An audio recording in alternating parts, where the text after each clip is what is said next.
वट मेहमान आयूं डीह बचार असी तो वट मेहमान आयूं डीह बचार ओ सुबह हलिया विदासी यार अली अमीन रिंद चवे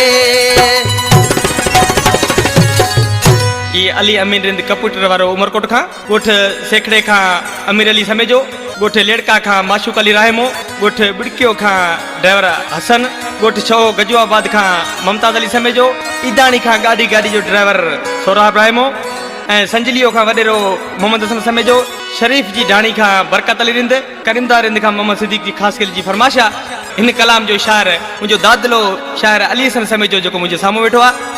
मेहमान थियासी मुल्क तुझे में जाली डीह बचार असी मोहब्बती मानू परदेसी पंजे वतन बीदासी यार असी मोहब्बती मानू परदेसी पंजे मुल्क बीदासी यार मेहमान थियासी मुल्क तुझे में जाली डीह बचार असी मोहब्बती मानू परदेसी पंजे वतन बीदासी यार असी मोहब्बती मानू परदेसी पंजे मुल्क बीदासी यार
पैदल सा असी तंगल के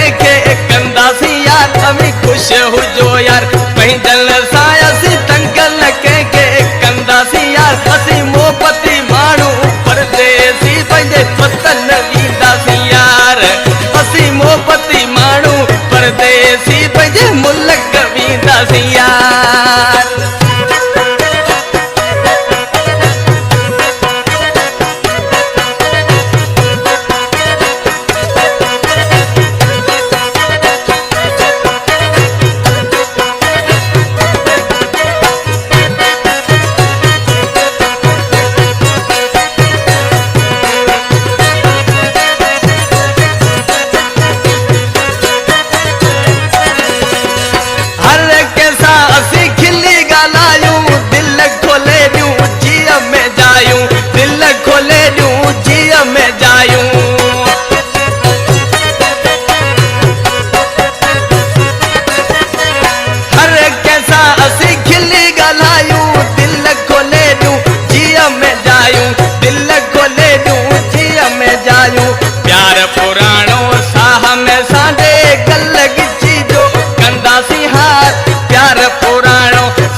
शायर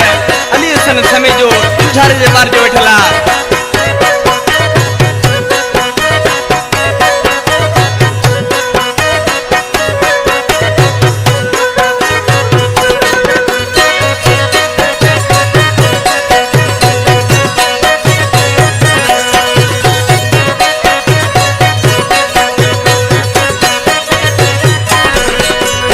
अली हसन के मत विसारो समेजो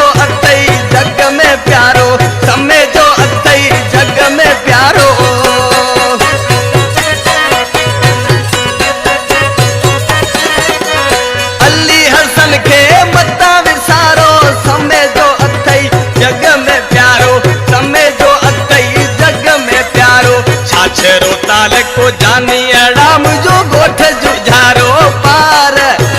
छाछरो ताल को जानी